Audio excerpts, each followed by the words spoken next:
Mangwagway mang lumang gugupuisin Tumutunog iitan ko makati siren Man malalagu.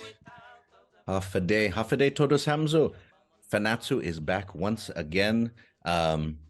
We have survived Typhoon Mawar. If you see behind me, you will see the Chief Kapua statue, which is down. There's still a lot of things on island that need to be cleaned up. There's still a lot of people on island that are struggling.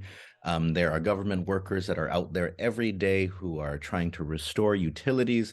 There are plenty of volunteers out there who are cleaning yards, who are cleaning streets, who are getting aid to those who need it. The Typhoon Mawar recovery continues. And so one thing that I wanted us to kind of talk about on Fanachu was a mutual aid drive that started out in the diaspora, ginen Sanlagu. And so if you have followed Fanachu long enough, then you know that one of the things that I'm passionate about and more people are passionate about is connecting those who are ginen Sanlagu with those who are Islas Marianas. Whatever ways that we can make it so that the ocean between us, the time zones between us, the divisions that some of us may have felt between those away and those in the home islands in the past, that we overcome those divisions and we use technology, we use whatever we can to overcome them. And so it was very heartening to hear that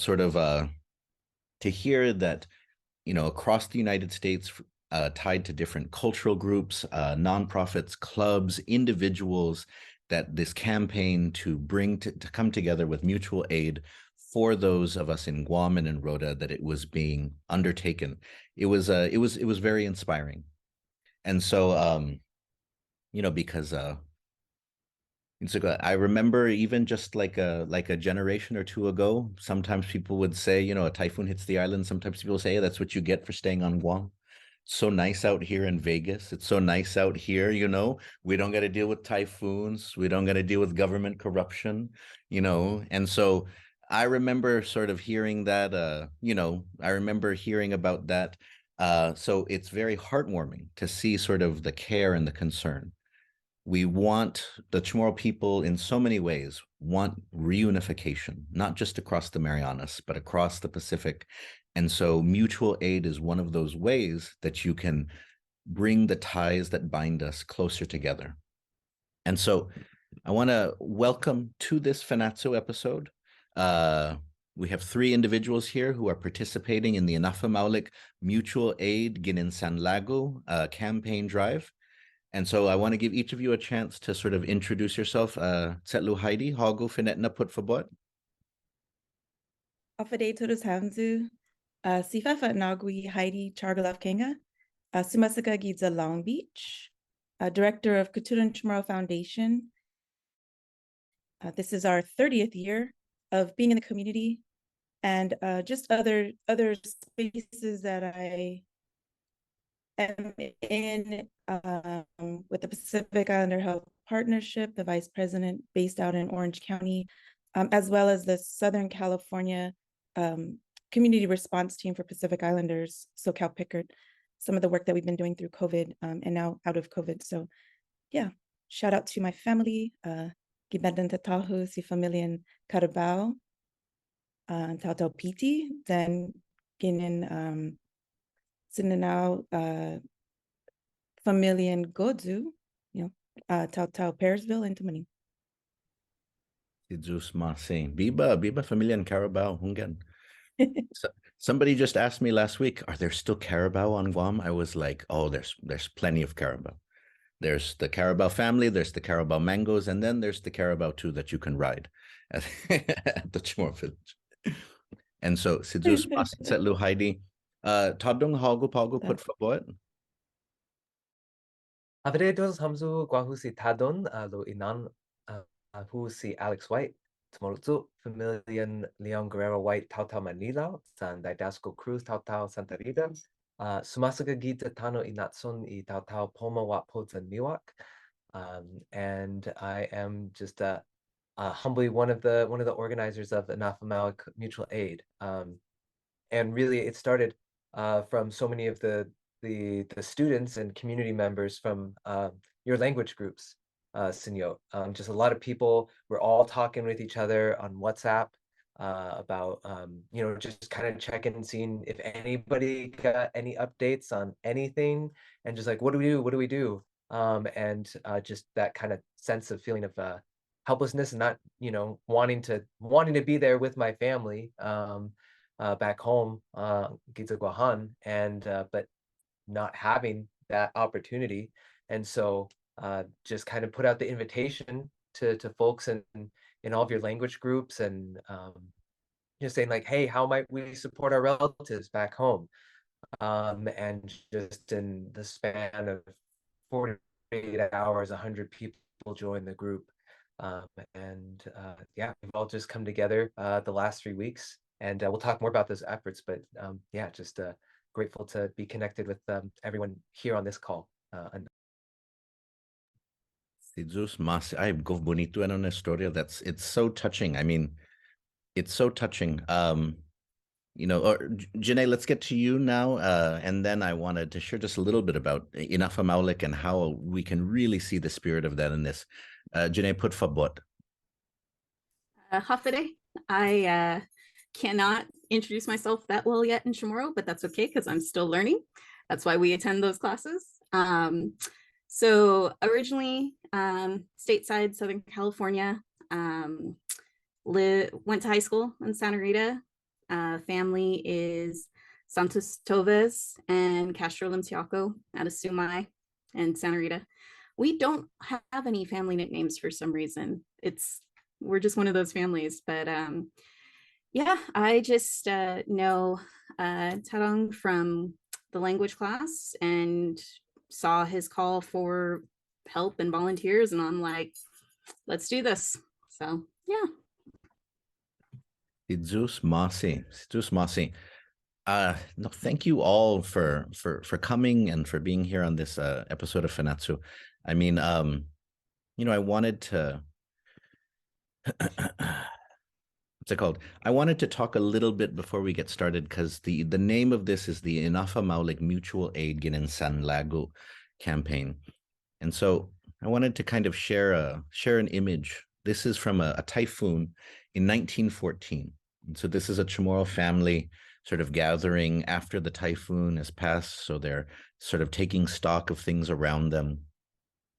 And so the idea of Inafa'maolek, you know, it really comes from this network of reciprocity, right? And so the idea that if somebody's roof has fallen down, if somebody's roof needs to be thatched, then the whole village or different families need to come together to help that person with their roof. And in the olden days, it was like an entire party, right? Is that you would come in the morning and you would get some, you know, you might get some pugwa, you might get something to snack on first thing in the morning. Then when it's noon, you get fed lunch by the family who you're helping. And then as the afternoon hits, it gets hot. So maybe some tuba to keep you going, to cool you off and keep you going.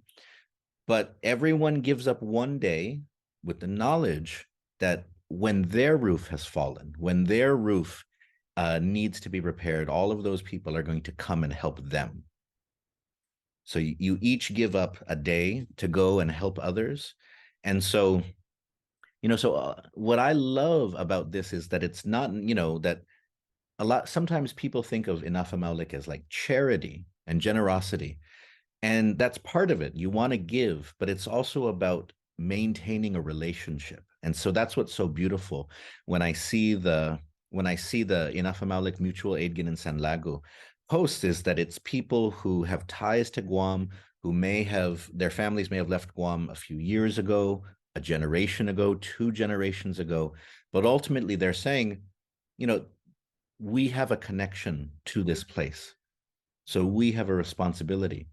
And what I love is then that those of us in the islands, we have a responsibility too, to find ways to reciprocate so that we maintain a connection. So we don't necessarily need our houses to be thatched the way in the past, but perhaps it's mutual aid 1 year, and then it's Chamorro language and culture classes another year. but whatever it is, to continue to give and support each other across the ocean. And so let's talk about this campaign. And so we've heard a little bit about how it got started, but I know that there's so many different facets of it, from groups. Heidi, you were talking about different nonprofits, but also individuals. And I also know that some of the Chamorro groups and clubs have gotten involved too in terms of soliciting aid and helping. And so tell us more about how this all got started. Yeah, I mean, for us in Southern California, Tåddong and myself, we are part of the Mali'i project with Dakota and Jeremy Spira. So our ties are with being one of the 13 artists in that project. And so again, when we saw that WhatsApp, that WhatsApp group go out, we all just jumped in. But when it got down to it, the House of Chamorros in San Diego, the Guam Club of San Diego, they were separately doing collections and taking in donations. In the Long Beach, LA area, with Kutturan Chamorro, people just kept hitting us up, whether it was on, social media or just personally, like, what are you guys doing? Let us know, we'll help. And this is not just Chamorros, like, our partners from the NHPI groups that we do a lot of work with. But everyone just joined that chat, jumped on, and wanted to do something, wanted to be a part of something, wanted to help in any way that they could. And Tåddong was the lead on that, just pulling people together. And then I pulled in, Verna Castro up in Alameda County with Inafa'maolek.us. And then she found her Northern California groups to jump in as well with Vera Garces and just so many contacts up in the Bay Area. And also, Chamorro groups, the Guam Club, the Guam Chamorro Club of Sacramento, and, just individuals that everyone here can mention. But everyone just said, okay, I can do this. I can create graphics. I'll make lists. I will be the contact for the Bay. I'll be the contact for San Diego. And it really just, leaders emerge out of this, WhatsApp chat. Even Hale Paragupa on DC, a sister group of KCF, they wanted to help. And they're like, we can't have a container out here. You guys have it in Oakland and you have it in Long Beach. We're going to make an Amazon wish list, And so that's what they did. And they shipped it out here.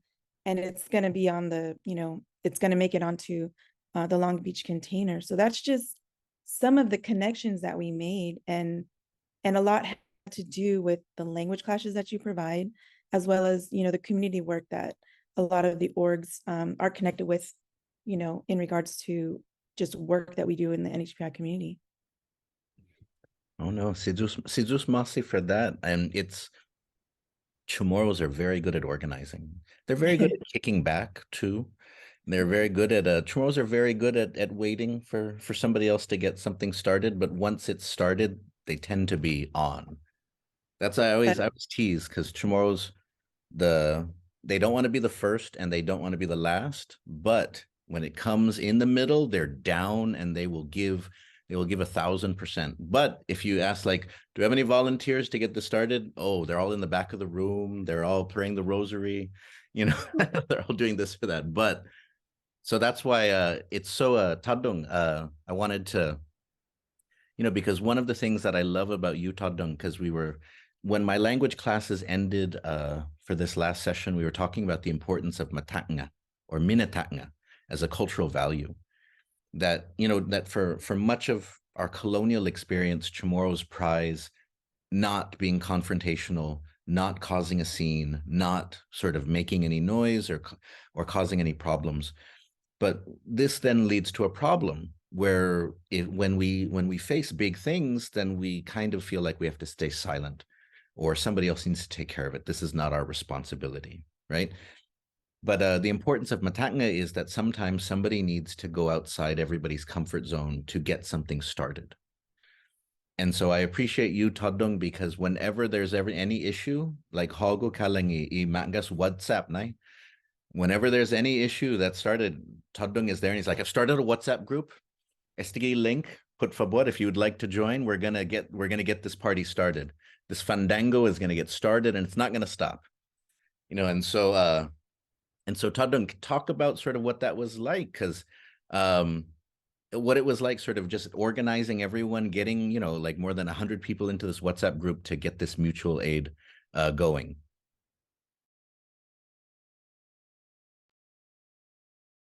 Yeah, first Dankalung Sudus Masi for those words. Feeling a little mamala, getting all those kind words my direction, because it really it's I'll just say it's one of the things that my dad said is that my Tatan Bihu, Jesus the Young Girl White, was doing this as part of the Sons and Daughters of Guam Club back 70 years ago. And so really it's just kind of trying to follow in my mononcle's footsteps, and just learning and really also knowing that Auntie Heidi and so many of the folks that are already involved have this is not their first typhoon. This is not their first natural disaster.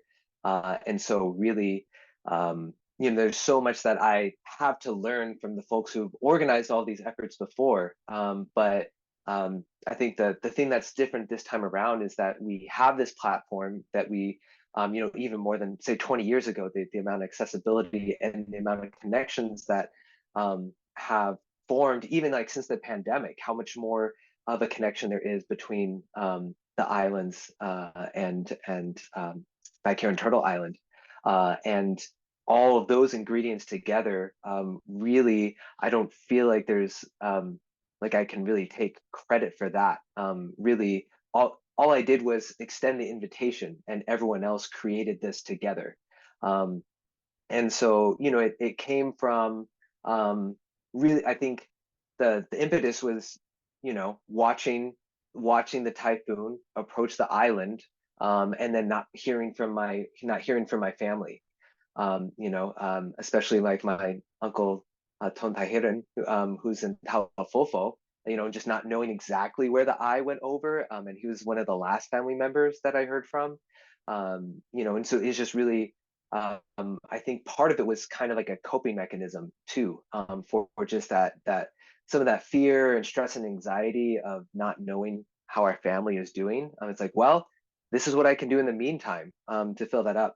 I'll also say that I was living in New York City during Hurricane Sandy about 10 years ago, and the folks that I saw really doing the most on the ground had come out of the Occupy Wall Street movement, and so they created something called Occupy Sandy, and they were addressing the needs of underserved communities, especially in the far Rockaways that FEMA just wasn't reaching. It's kind of what I saw is like in New York City, as soon as the financial district got power back and and utilities were flowing back to the economic hub of New York City. They're like, oh, city, we're good to go. Meanwhile, the folks that were living in Section 8 and the projects out in the far Rockaways, they didn't know, they assumed that everyone else in New York had been hit as bad as them. And I'll never remember, like, elevators were down, there's elders trapped on the top floor, just schlepping like huge cases of water up there, and just this little kid asking like, how's everyone else doing? Not really even thinking about his own material condition of, being without, power or water, for how many days, I can't remember right now, but, having that genuine concern for everyone else. So part of the framing too came out of that, the experiences I had with Occupy Sandy and mutual aid disaster relief, which is kind of like a autonomous collective, and a lot of their principles, centering around solidarity, not charity, self-determination, and then this concept of that's like a Zapatista principle of mandar obedeciendo, which is like leadership from below. And I think one of the things I really want to highlight is the leadership that came from Micronesia Climate Change Alliance. And it was really important that as soon as possible that we made contact with folks on the ground, and all of our efforts have been guided from what we're hearing on the ground. I think that's one of the really highlighting the things that I'm really proud of what we've done collectively from the Inafa'maolek Mutual Aid is that we've centered our relatives on the island and what they've told us our needs are, because so many disaster relief efforts come from top down, you know, and it's politicians or the incident commander, or, you know, people in an NGO far away making decisions thinking, oh, okay, like, you know, X happened, so we're going to provide Y. What's different about what we're doing collectively is that we're listening, we're checking in every day with our relatives and our friends on the ground in Guam, and saying, like, what do you need? Like, what's the priority right now? Like, what's the changing situation? So yeah, I would say that, you know, that's I'd say that is so much of what has made this effort what it is today. And then I'll say back in the States, you know, and I'd love to pass it over to Janai, just everyone. I think it's also just creating the space for folks to show up in the ways that they can contribute, you know, rather than assigning people specific tasks. It's really listening to how folks want to contribute and allowing them to step up in their capacity and share their gifts and skills in the ways that they feel that they're able to contribute the most. And that just brings out the best in everybody. So yeah, I'd love to pass it on to Janai.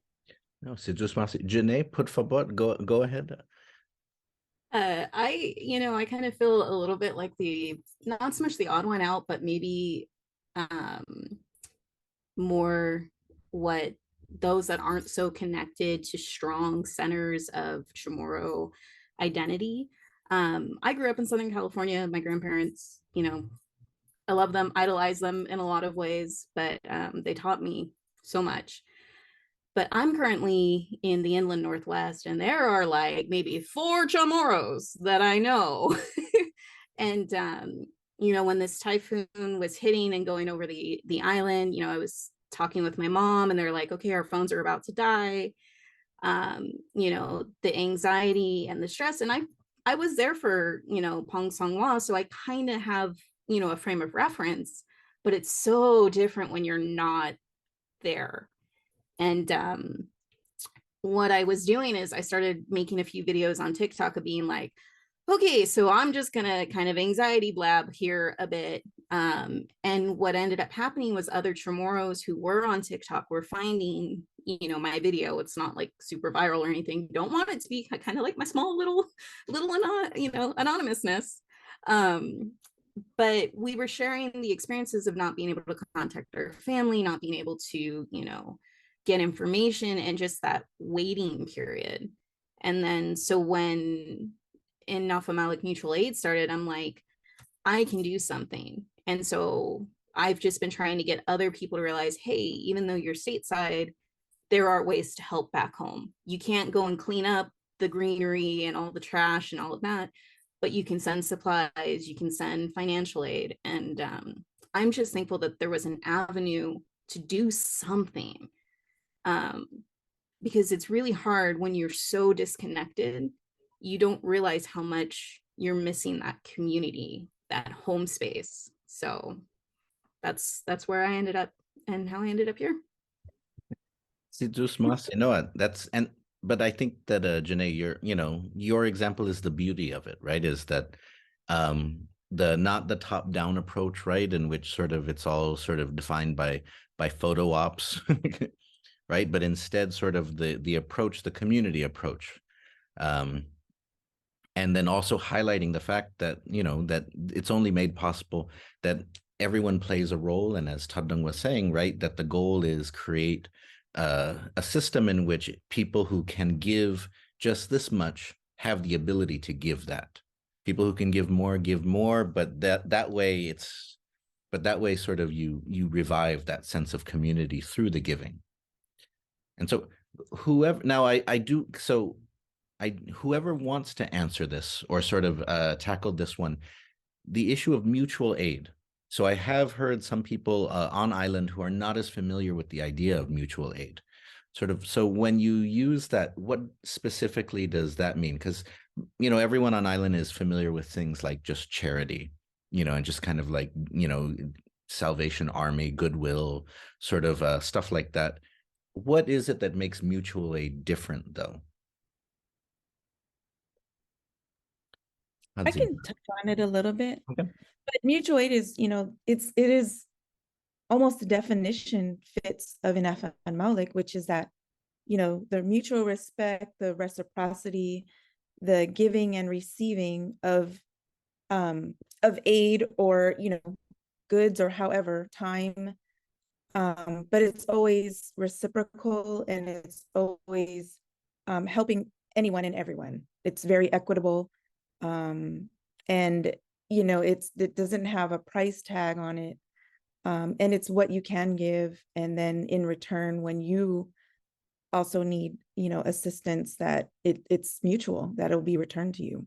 So that's just a really brief, you know, synopsis, but Tåddong can give you a thesis on it. So Yeah, I'll try to.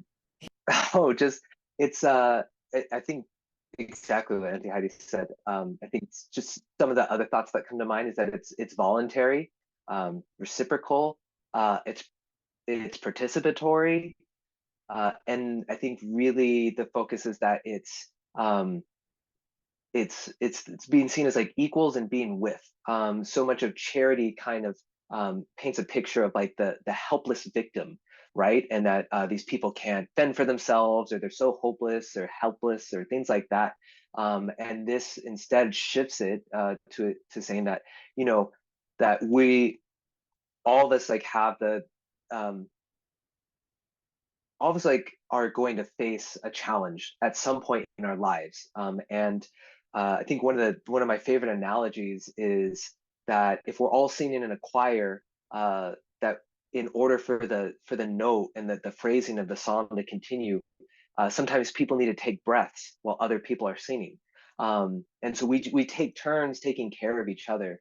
And really, yeah, it's that we don't see our relatives necessarily as victims, but survivors that and we know that they're going to take care of us. Like when we come home to the island, you know, they're going to throw us like a big guput and like cook a bunch of food. And this is just, you know, I think so it's exactly the thing that you showed at the beginning with the thatched roof.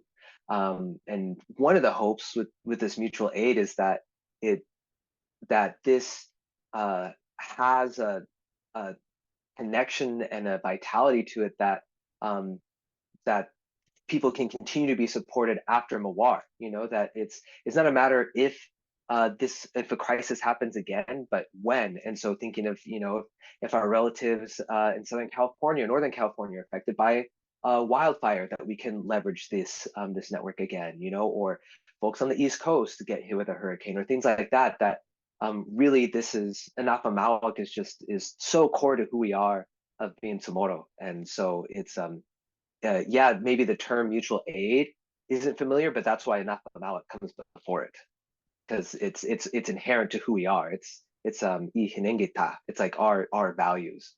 Kunggan. No, Gof bonito ano isinangan minzo. It's beautiful to see it in action. I mean, it truly is. Kunggan, and sort of how do you give and help without reinforcing, right? And that was something that was very Chamorro.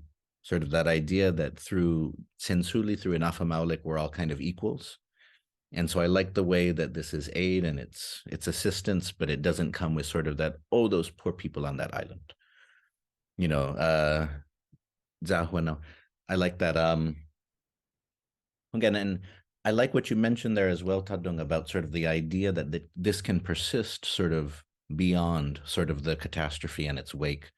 Because one of the things that I've always looked forward to, and you know, Sagan Kutturan Chamorro, which is a wonderful place on Guam, a community-driven grassroots cultural center overlooking Tuman, you know, is that they were hit in the storm and they're always in need of community support, but it's a perfect example of something where, like, like a Guam club or a Chamorro club, like basically adopts a local nonprofit or something like that.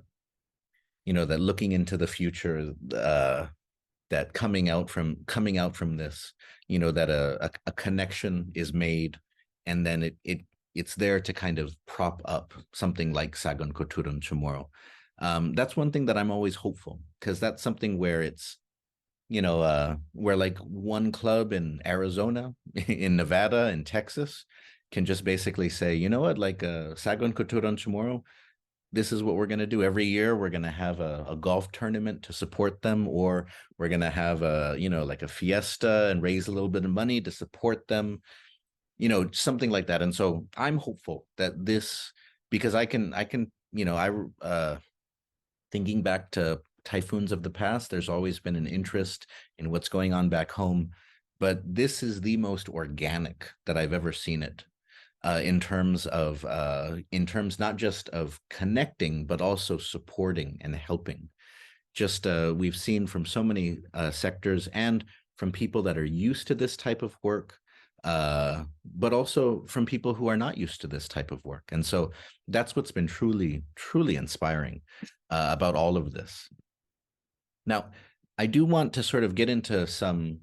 Or Janai, did you have anything that you wanted to add in? Oh yeah, put for Yeah, I just wanted to add on one small thing about the organic nature of participating and donating. I love finding small business artists, especially those from Guam or Black or Indigenous or other people of color small businesses. And there's been quite a few just singular individuals who have created fundraisers to send back home, or have seen some of the posts from the various shared media that's been going around about the mutual aid efforts, and they've thrown their whole weight behind it. There's now a Guam med student group, and that's, like, to me, the coolest thing, because that's not something you usually see. So it's really, I think, between technology, the push for reclaiming or reconnecting, the sky's the limit from here. So just wanted to add to that before we got into the more tougher, more nitty gritty topics. Biba. No, Denanciao, Biba.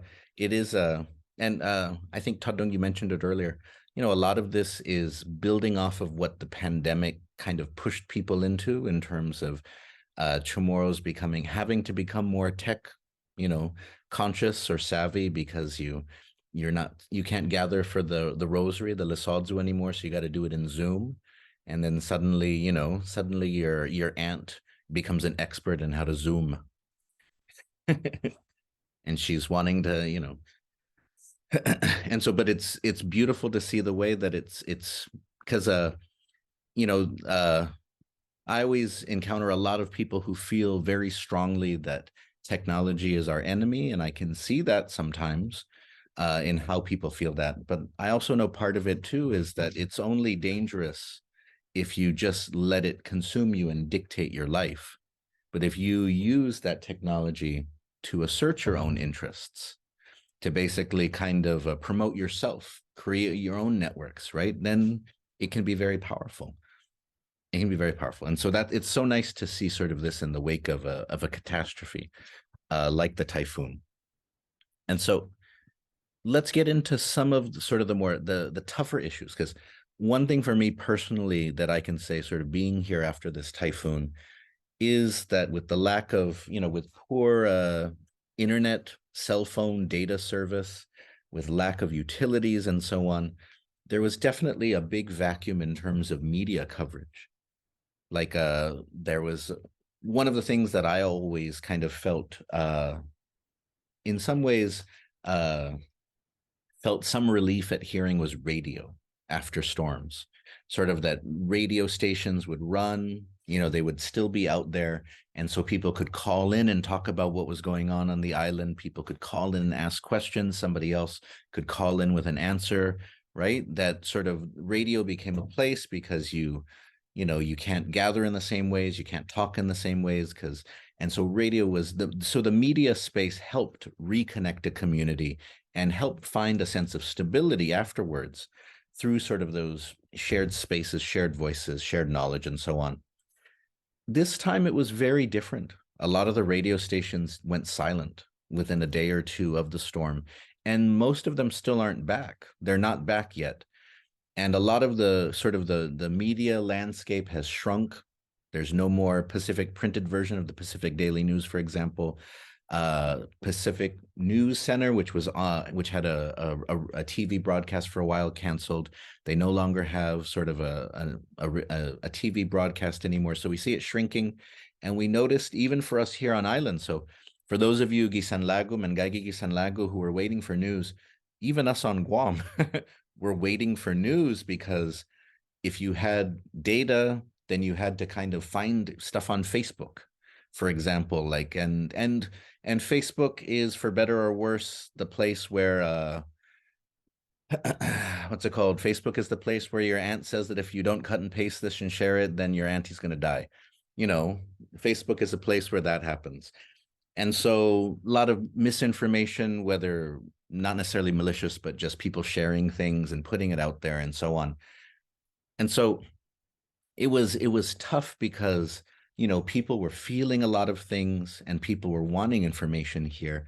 But the media, in my opinion, because of budget cuts, you know, and just how it's shrunk so much, the media wasn't there.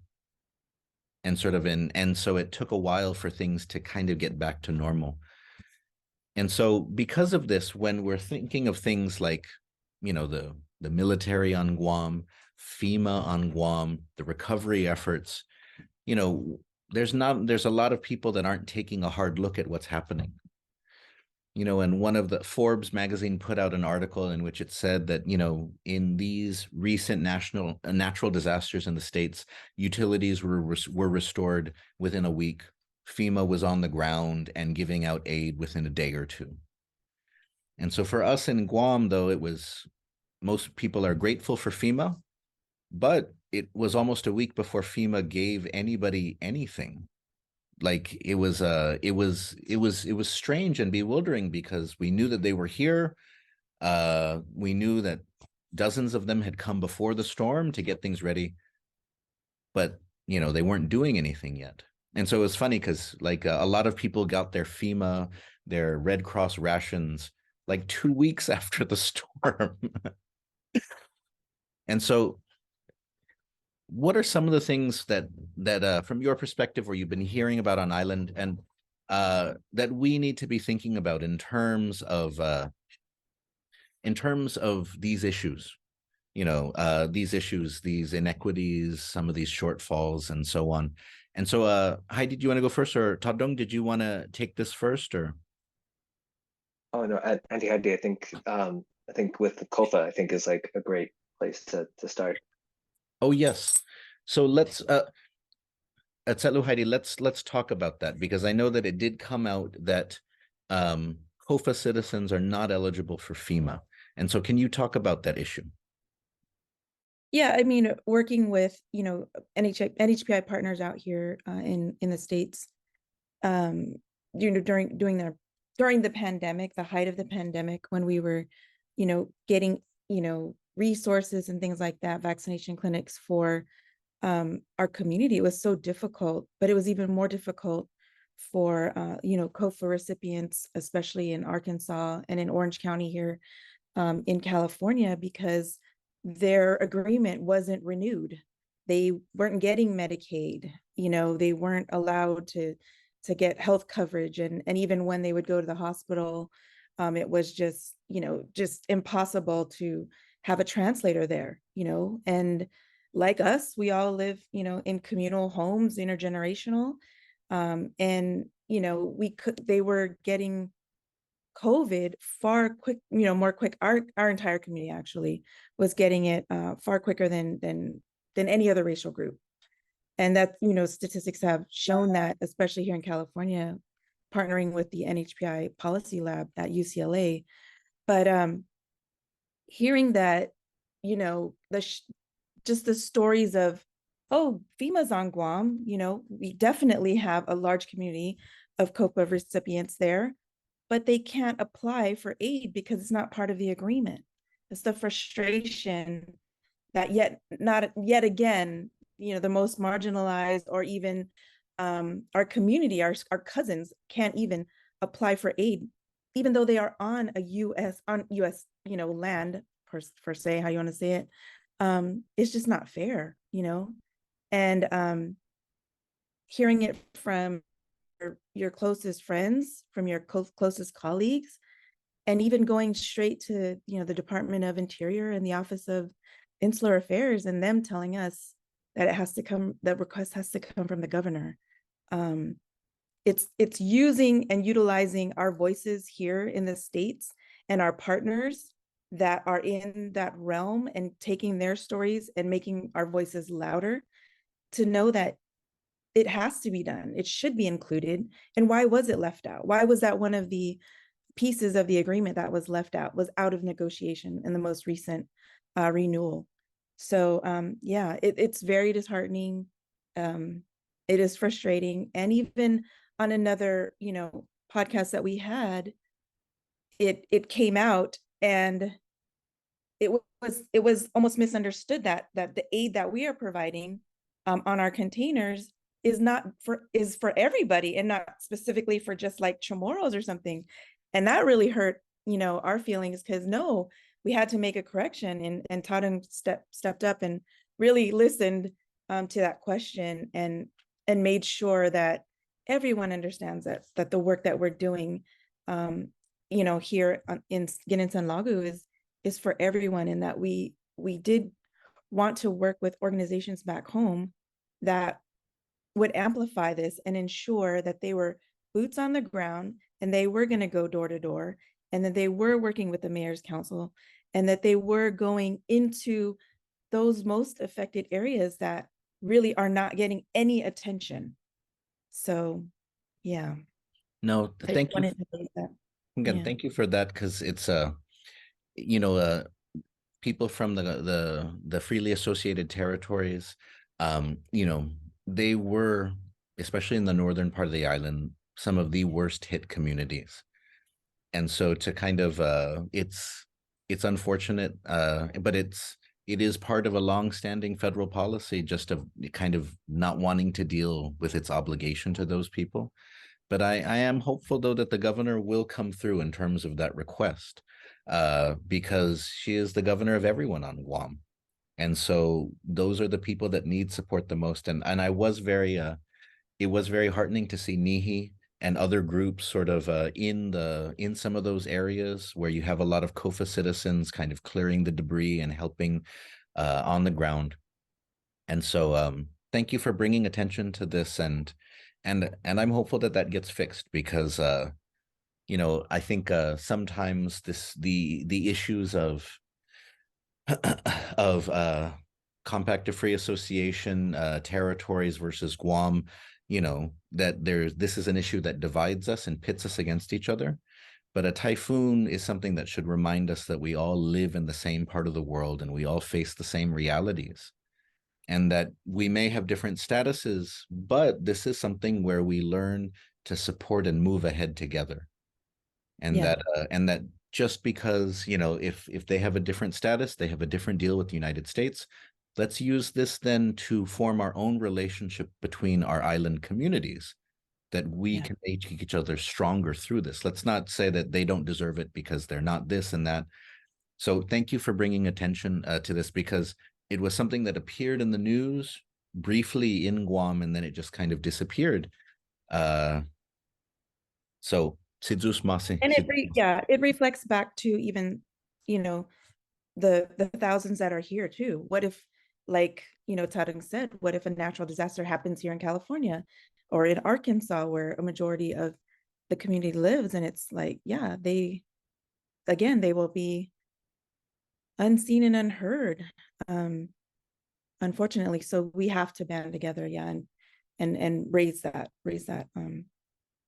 issue for our cousins. C'est doucement.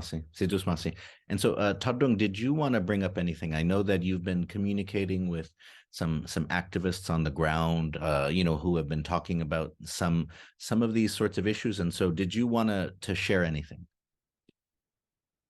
Yeah, absolutely. It's very much, I think, crisis situations can bring out like the best and the worst. And so we've talked about so many of the things of this really being a showcase of the Inafa'maolek that so many of us are doing to take care of those most vulnerable. And I think it also just really brings to light the issues of when we talk about colonization and independence and those that it can get lost in either academic theory or kind of divisive political discourse. But if we're just being honest, the things that we've heard from folks on the ground who are doing community outreach, who are going out into the community, talking to elders who don't have a communication device, don't have a car, can't get to the American Red Cross distribution points, hearing that the Red Cross isn't going anywhere past like a paved road in some neighborhoods. They're just going to the end of the road and then not proceeding any further. And also what we're really hearing from folks who've lived through many typhoons is that they've never had issues with water like they've had after Mawar. And if we're going to be honest about the military presence on Guam, the military has drilled 90 new water wells for their new firing range. And that certainly has to have an impact on the local access to running water. If we kind of look at all of the different structural issues at play and how the military's presence is impacting our environment and our access to basic infrastructure, the other things, I think it just really brings to light that when a crisis hits, all we have is each other. We can't necessarily rely on the institutions that have in some capacities are the root causes of the struggles that we're facing, or at the very least are exacerbating the challenges that we're seeing on the island. And so it's I know you often say it in terms of language revitalization, but if not us, then who is going to save us? And I think it just shows that the other thing that we've heard is from FEMA is that folks who have lost everything, hearing a lot of really heartbreaking stories of applications for relief getting rejected, and even those that are being accepted are only getting payouts of $4,000 or $5,000. And how is that really, amidst greedflation, and all of the economic challenges post-pandemic that folks are experiencing already? Really, how far is $4,000 going to provide for people? I mean, of course, 4,000 is better than nothing, but 4,000, isn't really going to allow people to get back on their feet and, be able to contribute to their community in a meaningful way. And so that's why we've made like a conscious choice to partner with, folks who are doing community outreach, folks like Micronesia Climate Change Alliance, Guam Sustainable Cultures, Nihi, Habibi Catering, Kutturan Chamoru, like all of those folks who already have pre-existing relationships and rapport with the community, as opposed to folks who are just flying in, making a lot of good money,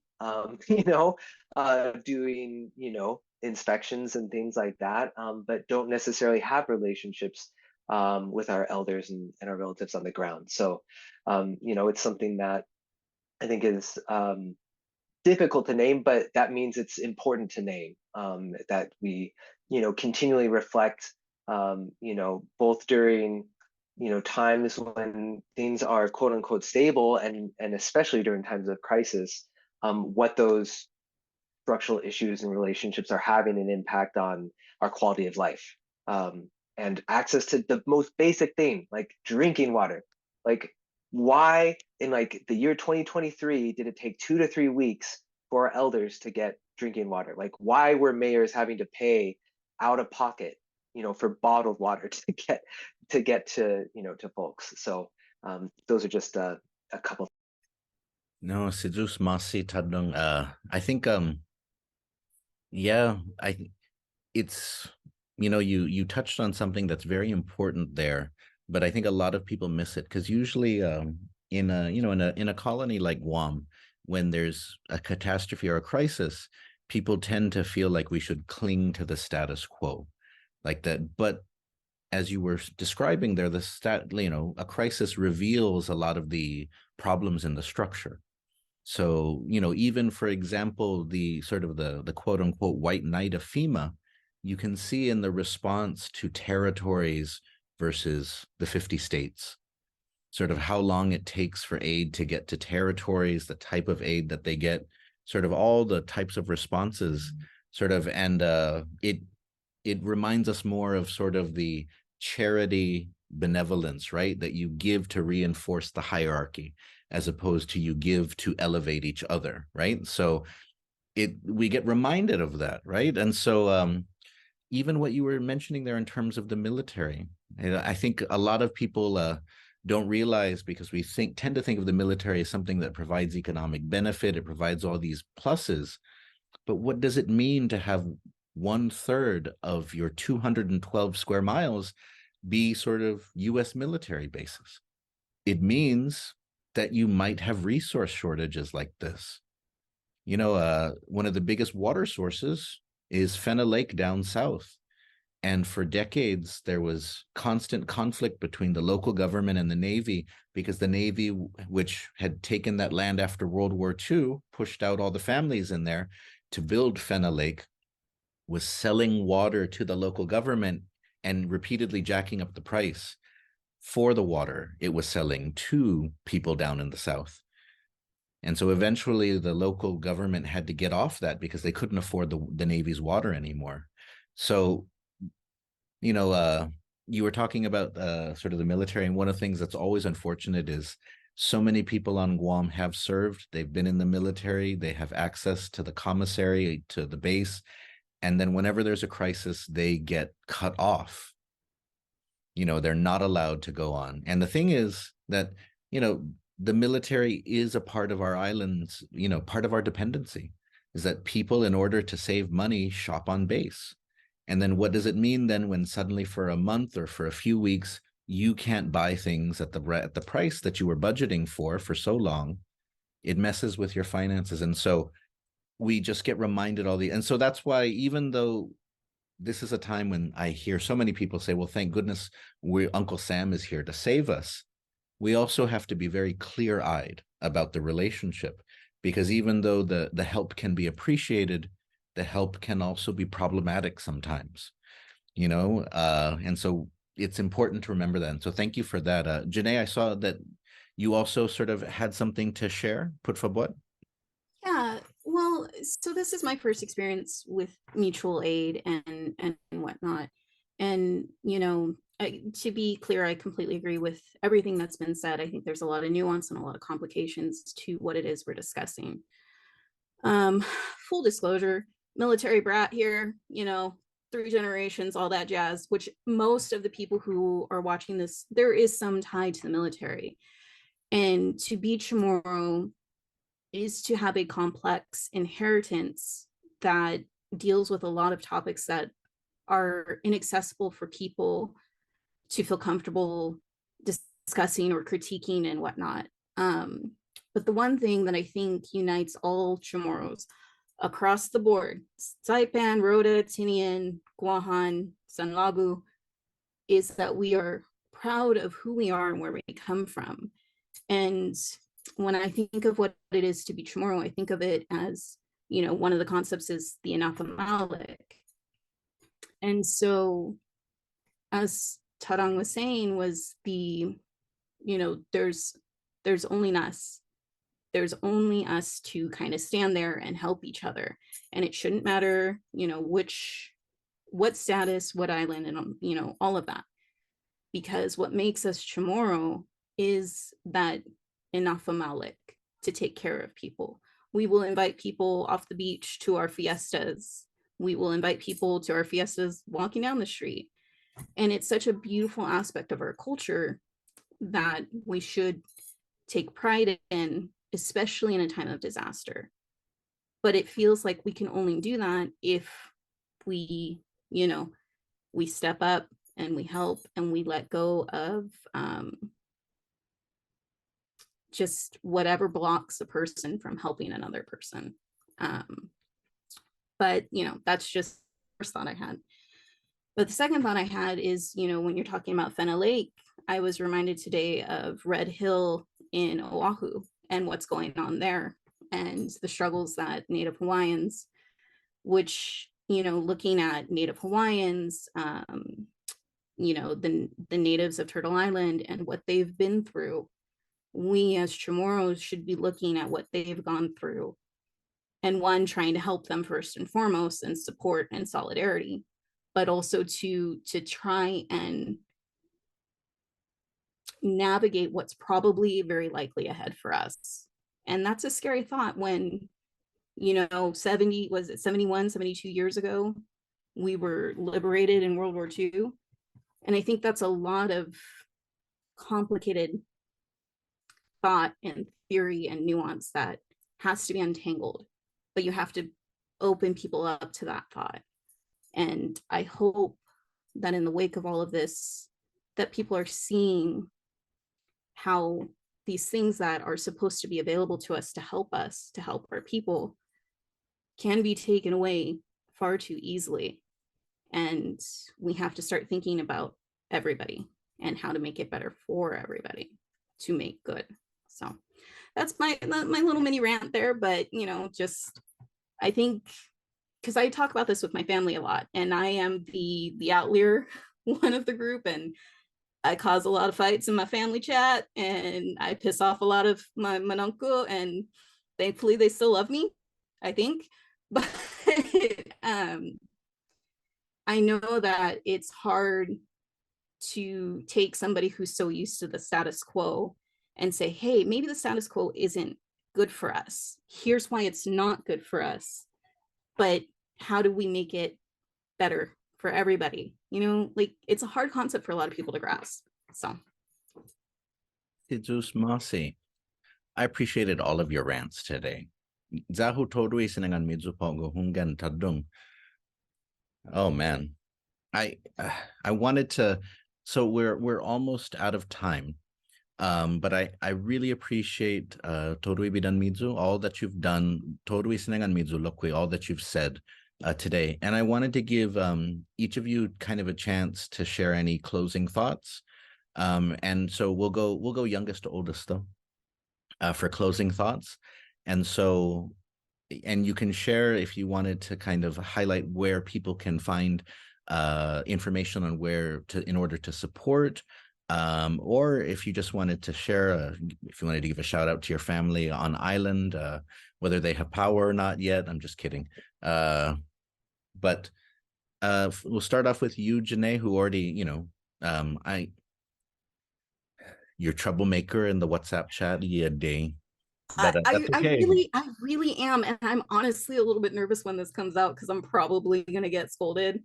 But at the same time, I watched my grandfather, my Tatanbihu, yell at the TV and rant, so I get it from him. I 100% get it from him. I think right now the main focuses for direct donations, especially financial, is MCCA, so Micronesia Climate Change Alliance. You can also follow Inafa'maolek _mutual_aid on Instagram. Been trying to gather all the information I've been seeing or that has been sent to me and putting it out into distribution. So hopefully with this recovery effort and any future ones that we will likely have, especially due to climate change, which I don't think we got to discuss today, but we're planning for the future in case there's more stuff. So hopefully this network of Inafa'maolek will thrive and grow just like our people. Si Zeus Masi. Hungan, I am hoping to have on in 2 weeks MCCA to talk about things like energy democracy, climate change, and its potential impact on storms such as this. But si Zeus Masi Janai, Tåddong, Hagu Pagu.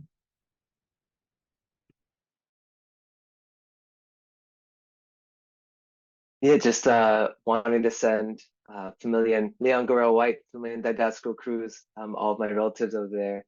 I wish I could be there. Not only to help with cleanup, but just to give you a big hug.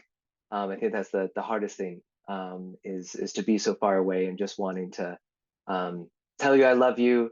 Huguaiza Hamzu. And so that's for my family in Guam.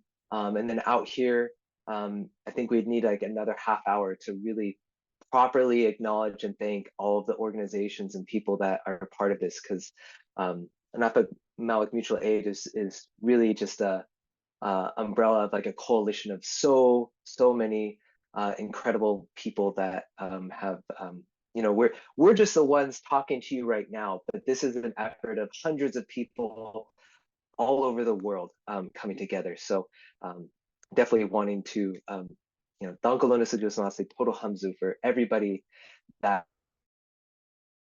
this and is going to continue to make it what it is. And I think one of the things that has continually been a thing for me has been like the process of like reclaiming my like tomorrow identity, because I felt so disconnected for the majority of my life. And so just wanted to leave this for everybody listening. Angin gaigi ningin ta tomorrow I corazon mo tomorrow how. If you have tomorrow values in your heart, you are tomorrow. Just megana saina maasi dankolona sujus maasi todos hamzu. Thank you for everyone who's been a part of Inafa'maolek Mutual Aid. Si Zeus Masi, Hungan. Engin gaigi hinengeta gi corazon mo hungan. Chamoru how, si Zeus Masi Tåddong. And Setlu Heidi put for what? It's been just an amazing experience to see a lot of young folks join in and pulling up their sleeves, using their talents. But what connects all of us is the love for our people, the love for our culture, the love for our heritage. And I'm excited and I am hopeful that, this continues, that our relationship continues to grow, because like everyone has said here, our connection back home, it's, merely ocean, but to us, it's just a phone call away. It's just a Zoom away. And we, are now programmed to use technology to keep that relationship and that connection really close. But yes, to my family back home, it's funny, at my grandma's house, there's a statue in the front of the carport and a large tree that's there and nothing that blocks it at all. And then there's a little bridge that grandma has there, and that we all as little kids would run over it, sit on it, play on it, get scratches, push each other, however. And then a statue of the Blessed Mother. And this big tree did not fall on the house. It fell forward towards the road.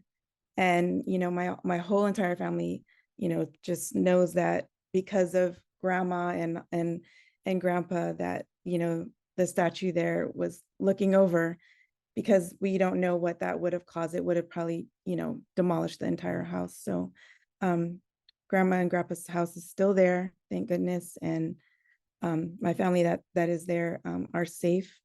But yeah, just to everyone back home and everyone here, continue to do what you can, when you can, connect when you can, and even listen in on podcasts like this just to stay connected. We know that everyone has such busy schedules, but we appreciate even an hour or 5 minutes of saying, how are you doing? Like that's really, really appreciated in every way. So, Zeus Masi Torsamze. Heidi, bonito ano isinangan mo. Si Zeus Masi no Hamzuna Tres. Thank you to the three of you. for coming here and for talking about this drive, Inafa'maolek Mutual Aid, ginen Sanlagu. I definitely think it brings hope for the future at a time when people are feeling, power is out, data is slow, hope is kind of low as well. But this definitely sort of gives us, it helps sustain us in the moment, but it also gives us, I think, something good to feel about for the future. That, that as I heard each of you mention in different ways, these networks may be here into the future. So that the next time, unfortunately, if we do get hit by another terrible typhoon, people are ready to go and people know these are who we can reach out to. This is what we can do. And so, Sidus Masi for being man matanga hamzu. You took up the banner of this. Sidus Masi nu todos ni Timana'gue, all of those who were not here, but you have mentioned who have also been supportive as well. Estiha para este episode pongo esti Fanachu. Sidus Masi hamzu todos ni umeega zanume ekungo kajos. Este kimanatli hitalo.